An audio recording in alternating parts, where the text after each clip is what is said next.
So send your comments through that platform. You can also send messages through WhatsApp. Our WhatsApp number is 0809440981. On Twitter at Smooth981FM. Like I said, the hashtag is freshly pressed 981.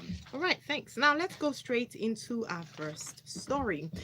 Story big concern right here from this day newspaper. Senate asks federal government to expedite action on Leah Sharibu's release. Now, yesterday and I think throughout the week, Tunde, we have seen the Senate very active, passing bills, holding the executive to account. And indeed, this should be, I mean, they're making a case for Leah Sharibu, which makes it today 412 days since she's been in captivity. She was abducted alongside 109 of her schoolmates around 5:30 in Dapchi on the 19th of February. Could you please take us through the story? Okay, so let's focus on Leah, because you're right in that this, I mean, in reference to the activity of the Senate, this story is more like an update on many things they've been working on, three things in particular. But let's start off with Leah. It's particularly sad. I think if I recall correctly, I recall Leah being described as refusing to recant her.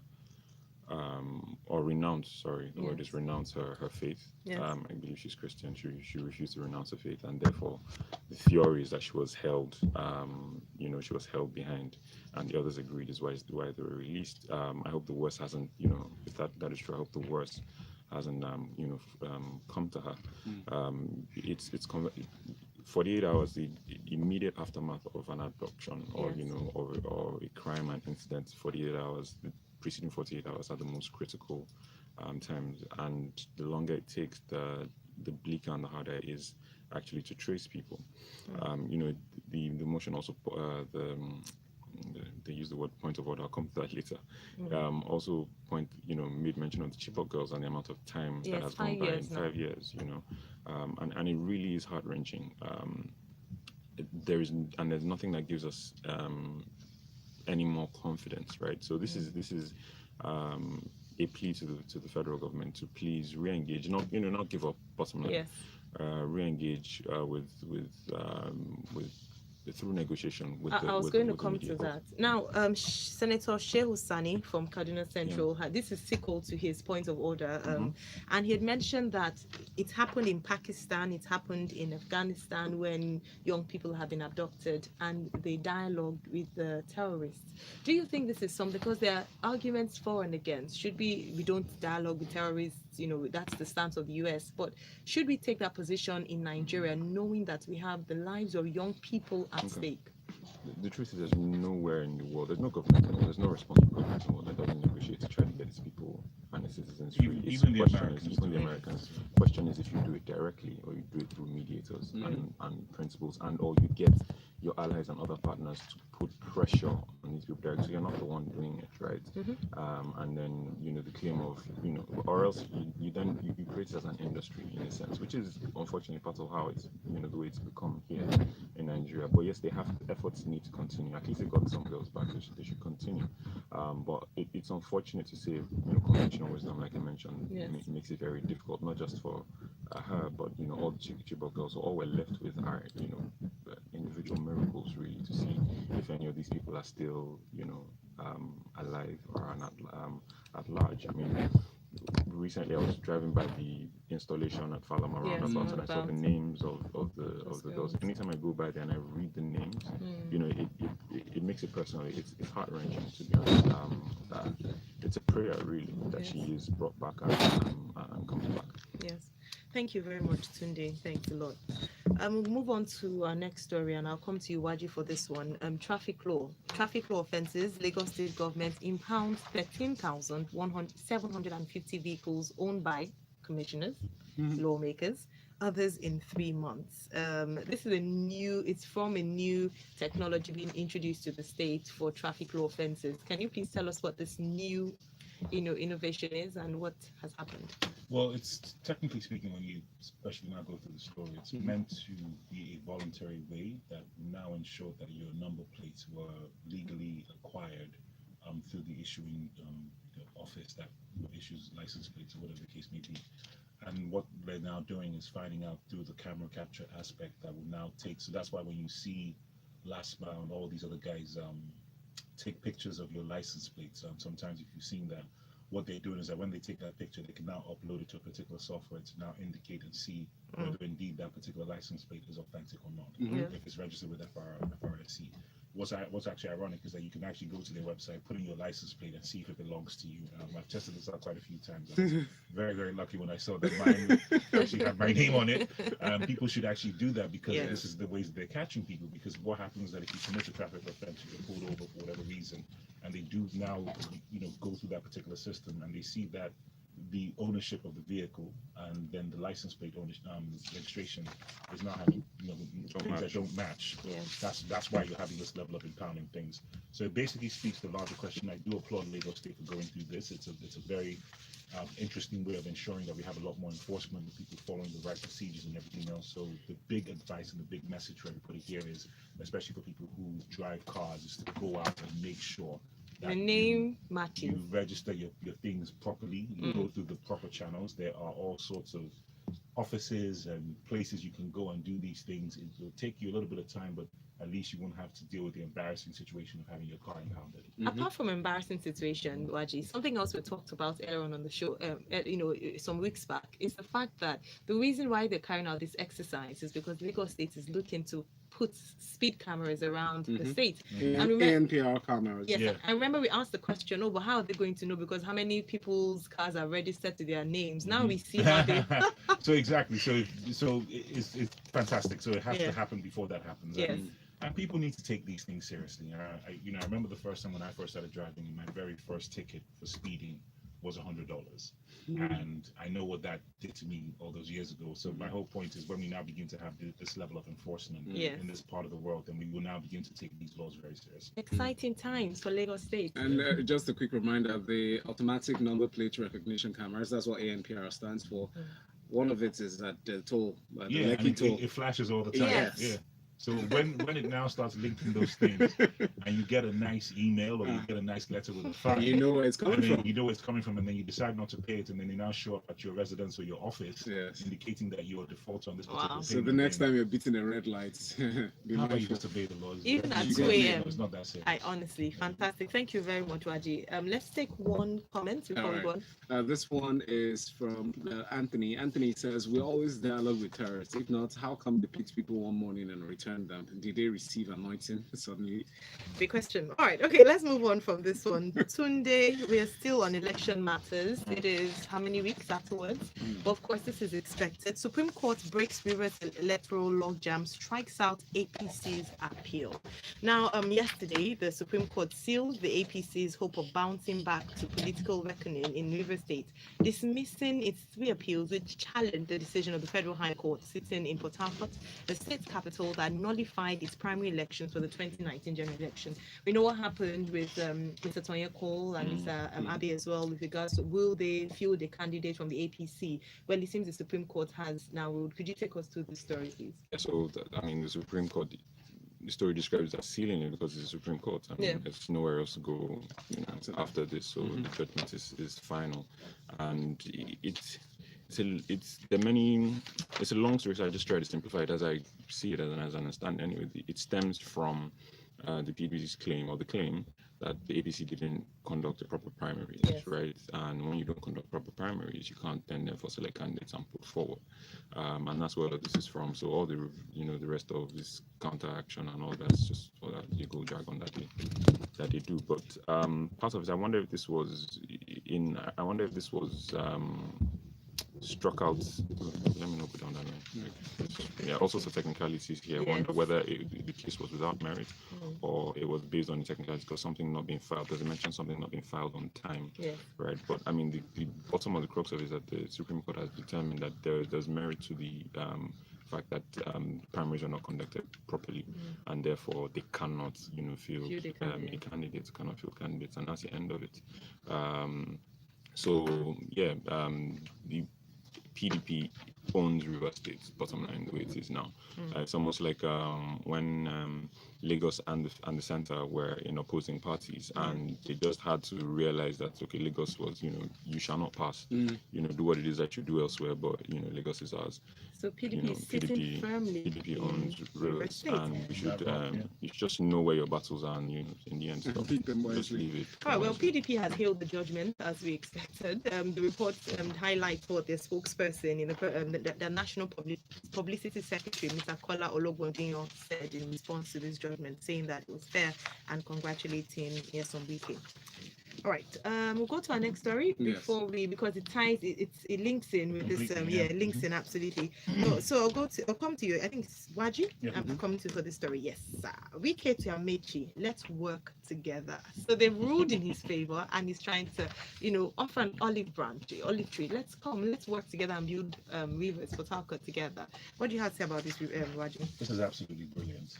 This is the 2019 speech version of No Victor, No Vanquish. That was absolutely brilliant. For those who don't know, No Victor, No Vanquish was the famous speech given by General Gowon in the Biafra War.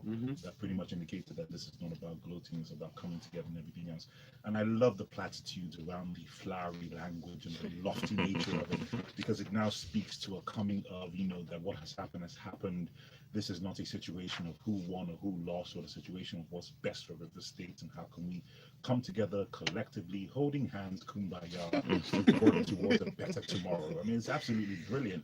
And when you now begin to look at the further statements, especially by the National Press Secretary, he now came up with this fantastic statement that said the PDP charges APC leaders to note that they have come to the end of the road, and that though evil may thrive for a moment, truth, justice, and the will of the people will always prevail. I mean, it's brilliant. That's PSQ Game of Thrones. Exactly. Thank you. Exactly. That's pretty much what it is, right? That's a good speech, it is brilliant. I mean, Wike, I have to give it to him. This was masterful. Whoever's advising him or whoever's in the background orchestrating this, it is absolutely brilliant, because this is the best thing to say. Because you went through a very, very tough situation. We all saw what happened in River State, completely unacceptable, when you had military interventions, beating up INEC officials, etc., and all that going back and forth. And then for PDP to now get the judgment from the Supreme Court indicating that this is actually what happened in those elections, and to now come out and extend an olive branch to the quote-unquote, instigator of these situations, to more or less be like, look, let's just work together and move forward. What you do is position yourself in a very interesting perspective to say, look, I don't have any beef with you. Let's just get this thing going. Let's have a good time and make it work. And you see, once you do that, the other individual cannot really come back and say anything, so you've more or less disarmed him from any further situations where he can now cause trouble. So it's brilliant. I have to give it to Wike. Fantastic. Valentine, to coach, he's now emanating as the dawn of River State, and I will give him that. For people who want to read it, take time and go through it. It's a very long article, but you really appreciate the tenets of it and what was being said. Well, the final bit of the article talks about the fact that even though they've been generous with regards to the governorship elections, but at the presidential level, they're saying they gave the mandate to Atiku and they're still going to fight it. So they're not extending the olive branch to they're extending for River State. So how they have to say, because it's party, they have to speak that language. But when you focus at the first level of it, where they now talk about the individual governorship perspective, it's a fantastic thing that Wike did. Obviously, for the party, they have to show solidarity with the center. It actually is also, sorry, just to chip in, it's actually it's a power move as well. Power move. It's a power move. Position So yourself as the big, let's see how you play. You don't when you disarm people, it's like, I don't know if you guys ever saw 8 Mile. Yes. At the end of the rap battle, where Eminem more or less insulted himself. So when you disarm your opponent, they have nothing left. So it's a power move. Absolutely brilliant. Thank you very much, Nwaji. Politics, very interesting. Well, we have messages here on WhatsApp. Ugo says, good morning, Smooth FM team. Wonderful concept by the Lagos State government as reacting to the NPR machine. It says, what is done around verification of addresses and emails? My car is registered at my office I left 10 years ago. Still a lot of work needs to be done. No, you need to go update it. I'm sorry, don't implicate yourself by making those statements. Nobody has that responsibility but yourself. Yeah. Now, okay. If your circumstances change, it's your responsibility to go and update it. And then Oben is reacting to Wike's speech. He said that that speech by Wike is not just brilliant; it is he's coming of age, being the bigger person, more like how mature of him. Oh. Thank you, Oben. Let's take more stories now. Let's move on to this next one from Premium Times. It has this report: ex-Boko Haram spokesperson sues SSS, State Security Services, AGF, Attorney General of the Federation, and wants 500,000 naira as damage or in damages to be paid for him to him. Rather, he said he's accusing the SSS of keeping him for an extra 3 years after the usual time that he was supposed to spend in jail. But let's go through this story. So wow, okay, if we can put aside the fact that he's allied with Boko Haram, so he's an insurgency, he's convicted, he spent his time. If you put all that aside, and then we go by the principles of two rights don't make a wrong, and we're trying to build institutions, so you have to obey the law yourself by first principles to apply the law. Then it's a real head scratcher how someone is sentenced to 3 years and end up spending double that time in incarceration. Bottom line, he says this happens because one, he's not remanded to convention prison, which is what happens after your sentence. Then you should be taken to prison. He's held by the SSS, right? And within that our shadowy security infrastructure. And the reason he claims is because the government of the state was building a terrorism charge against Ali Ndume. Yes. We all remember The that, senator. the senator. But we all also remember that that's come to nothing really. And he was never, and the ex-Boko Haram spokesman, Mr. Konduga, was never brought to testify on the matter at all. So he was just held for nothing, or just held as guarantee or whatever it is. And when he was released, he was given 700k for medical. This money was sent to his family. Sent to his family for medical purposes, which I think is rather cheap, to be honest. It almost seems fair. It's like he's not asking for a ridiculous amount of money. He's asking for 500k. Not, and I think it's on principle, right? So he's not here asking for a ridiculous amount. It's look, guys, behave properly. Do you understand? Let's do the right thing. After he was released, his claim also, and he said the police helped him here, is that he was battered and beaten after then. So he's asking for an apology in 3, national dailies. So this one is about principle. It's not about, he's not someone looking for money. And I'm not saying he's not looking for money because he's a wealthy and placed person. He's not. Yeah, but right? I struggle. As a former individual who has the cloud of insurgency surrounding his. So then does he then therefore have no rights? I understand and appreciate that everebody has their rights, but I'm just saying the narrative. After serving time, the narrative is very difficult. Okay. Yeah. I mean, yes, I understand. I love how you trying to build strong institutions, but I'm just saying the narrative makes it very difficult. That's all I'm saying. But I understand. I mean, in the jungle, it's kind of difficult to say. Yeah, we haven't quite come out of the jungle yet. So it's Still- difficult still to say. there. It's difficult. Very to say. much. I mean, we just shortly treated Leah Sharibu's story, and then it's just fresh in our minds. But sentiments, though. New Telegraph. Let's move on to that. Thank you very much, Tunde, for that analysis. Now, New Telegraph, a similar play out of events, but it's a court case. Evans playing delay tactics to stall trial is what the lawyer told the court. From this New Telegraph report, the lawyer A.A. Uzoku, he accused alleged kidnap kingpin Chukwudume Onwamadike, alias Evans, of playing deliberate delay tactics in a bid to stall the trial, which has suffered several adjournments due to the absence of a counsel. And you'll see how this case played out. And it's very interesting statement is made by the lawyer in the accusation. They told the judge that was prosecuting the case. He said that the Evans case is similar to a static vehicle that's just holding up traffic in front of you. And then the lawyer replied and said, well, if it's a static vehicle, if you experience a hold up like that, you just come down and ask the driver what stopped his car. Okay, so Tunde talked about strong institutions, and what Evans is doing is playing very smart by indicating that he hasn't had any communication with his legal counsel or representative, which more or less continues to kick the ball down the road and delay an actual court date to prosecute this individual. Now, I'm not a lawyer, but to my understanding, when these kind of situations appear, especially in 1 or 2 instances at a minimum, you are automatically either appointed a public defender to more or less defend you, or you recuse yourself to now defend yourself, but the trial must go on, especially with something as severe as what Evans did. So when you don't have strong institutions, it opens the door for this kind of calamity, where you have a situation where he can now understand that if I don't now come up with my legal representation does not speak on my behalf, I can continue to delay it as long as possible to avoid a proper sentence in which is actually deserving of me. Because the issue is this, it is not a debate as to whether or not this man committed this crime. It is a known fact. All the evidence is there, especially in the court of public opinion. We just now need to go through the necessary legal procedures to actually throw him in jail for doing the criminal act that he did.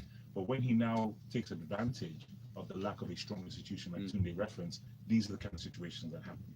So I'm not, once again, I'm not a lawyer, but to my understanding, I'm not sure why. I mean, because the judge indicated that if this happens again, but I'm not, that a public defender will be appointed, but I don't know why a public defender was not appointed at the first instance. Okay, so lawyers did not show up. Here's the why it's very unique and interesting, because now the legal counsel is the legal counsel to one of the people whose case or accusation or allegation was launched together with Evans's case. All right, so some of the culprits or the people who were accused together with Evans, so they each have a legal counsel representative. Because the different charges laid on them. Exactly. So they are now asking, together with this request today, they're asking for their case to be separated.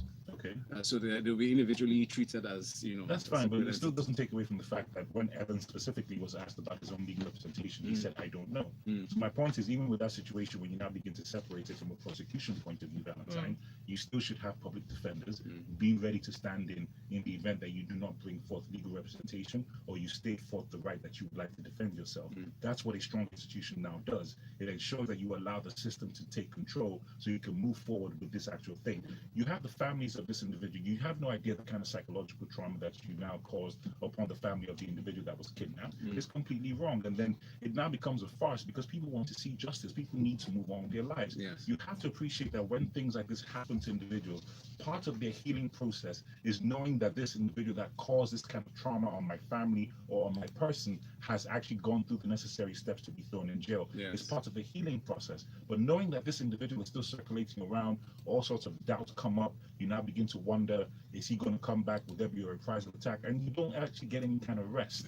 So let's allow the strong institution to build. Can we just appoint this individual public defender, let the thing go to trial, whatever the outcome is, throw him in jail, let him serve his time so people can move on. Thank you, Right, we have comments. Now, comment around all the stories we've touched on. So I'll just have one or two for each story before we move on. From YouTube, we have this one.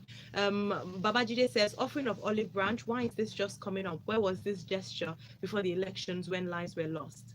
Also, Bayo says, Wike's extension of olive branch storage, or his tenure is expiring this term. Actually, no, he just got re-elected, so his tenure is but the irony is, people look at the timing of it. That's why it's called an olive branch. It's a power move, like Tunde said. That's what you have to focus on.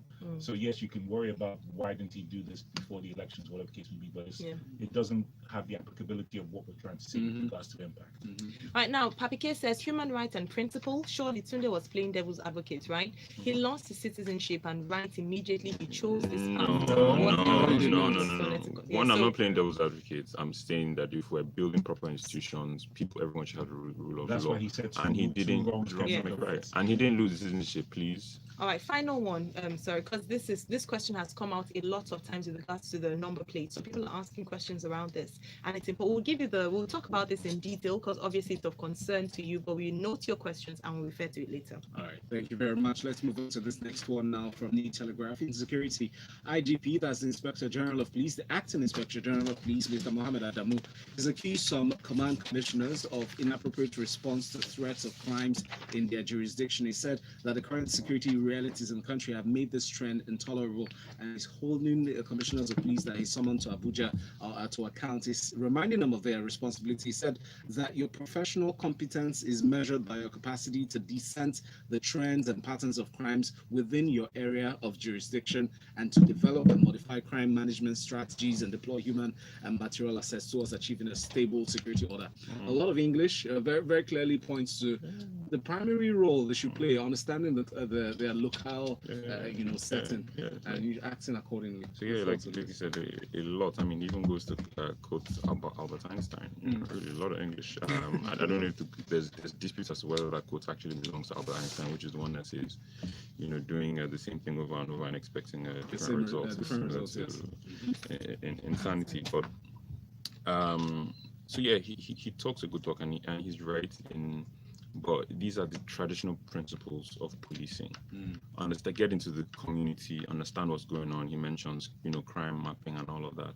But I mean, this line, I underline this line. Your professional competence is measured by your capacity to dissect trends and patterns of crimes within your jurisdiction, right? And my first thought is it by divination or through a calabash?